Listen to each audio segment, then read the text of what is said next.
तुम्हाला माहित आहे का, हळदी कुंकूचा कार्यक्रम का करतात? हळदी कुंकू ही फक्त परंपरा नसून धार्मिक, सांस्कृतिक आणि मानसिक दृष्ट्या खूप महत्वाची मानली जाते. हळदी कुंकू हे सौभाग्य आणि शक्तीचं प्रतीक आहे.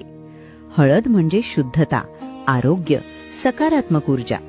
कुंकू म्हणजे सौभाग्य, शक्ती, स्त्रीत्व. विवाहित स्त्रीने कुंकू लावणं म्हणजे देवी शक्तीचं रूप मानलं जातं. तसेच पूर्वी महिलांना एकत्र येण्याची संधी कमी होती. नंतर हळदी कुंकूच्या निमित्ताने स्त्रिया एकत्र येऊ लागले. त्यामुळे त्यांच्यातील मनमोकळा संवाद, सुखदुःखाची देवाणघेवाण यामुळे सामाजिक बंध मजबूत होऊ लागले.